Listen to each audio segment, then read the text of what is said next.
ህገወጡ የህወሓት ቡድን የሻዕቢያንና ግብጽን የጥፋት ዓላማ ለማሳካት የትግራይ ክልል ወጣቶችን ለገበያ ያቀረበ መሆኑን የመከላከያ ሰራዊት መኮንን የቀድሞ አባል ኮሎኔል ገብረዋህድ ኃይሉ ገለጹ። የጽምዶ መሪዎችና ባለቤቶችም ግብጽና ሻዕቢያን ህገወጡ የህወሓት ኋላ ቀር ቡድን ዳግሞ የታሪካዊ ጠላቶችን ዓላማ አስፈጻሚ መሆኑንም አጋልጠዋል። የኢዜአ ዘገባን ኢሊያስ ፈጠነ ያቀርበዋል። ከኢትዮጵያ ዜና አገልግሎት ጋር ቆይታ ያደረጉት ኮሎኔል ገብረዋህድ ኃይሉ እንደተናገሩት ህገወጡ የህወሓት ቡድን የትግራይን ህዝብ እንደ ግል ንብረቱ በመቁጠር ለከፋ ጉስቁልና እየዳረገው ነው።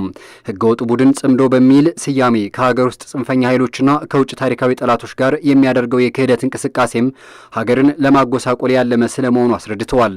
ትግራይ ውስጥ ያለ በትፒኤልኤፍ በህወሓት የሚሸቅጥ እሱን ሽፋን ተጠቅሞ የሚሰራ ፖለቲካና አመራር የቲፒኤልኤፍን ስራ አይደለም እየሰራ ያለ። ስለዚህ ቢኖሩም ባይኖሩም ይህ አመራር ቲፒኤልኤፍ እንደ ፒኤልስ ተጠቅሞ እንደ የግል ዋንነት የግል ንብረት ተጠቅሞ እየሰራ ያለ ኃይል ስለሆነ በመሰረቱ ይህ ኃይል ለትግራይ ህዝብ በቃ የጥፋት ኃይል ነው። የጽምዶ መሪዎችና ባለቤቶች ግብጽና ሻዕቢያ ናቸው ያሉት ኮሎኔል ገብረዋህድ ህገወጡ የህወሓት ኋላ ቀር ቡድን ደግሞ የታሪካዊ ጠላቶች ተላላኪና ዓላማ አስፈጻሚ ነው ብለዋል።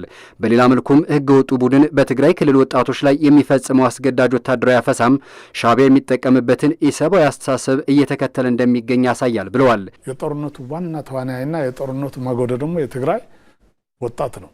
የትግራይ ህዝብ የነዚህ ንብረት ስለሆነ በቃ ከናትን ሄዶ ልጃን ከጉያ አውጥቶ ወደ ጦርነት በማገድ ነው። አይ ይበቃናል፣ ከእንግዲህ ወዲያ ጠፍተናል እኮ የቀሩን ልጆች እነዚህ ናቸው ብሎ ለጠየቃቸው ብርላ የሚቀጠቅጣቸው አሉ።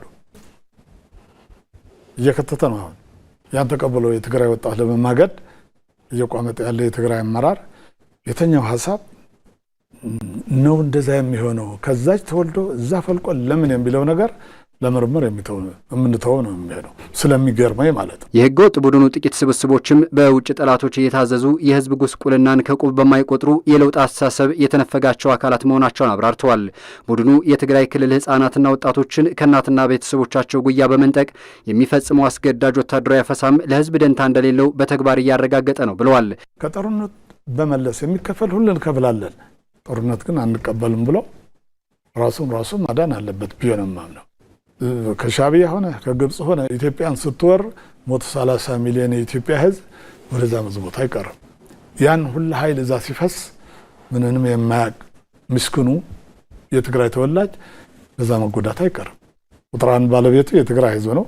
መንግስት ደግሞ ለዚህ ጉዳይ በማያዋጣ በጥንቃቄ በተሞላው ነገር መፍትሄ ማድረግ አለበት ብዬ ነው የማምነው። የክልሉ ህዝብ የጥፋት መንገድን አማራጭ ካደረገ የህገወጥ ቡድን የግፍና መከራ ቀንበር ለማላቀቅም ቀጣይነት ያለው ትግል ማድረግ እንደሚያስፈልግም መልእክት አስተላልፈዋል።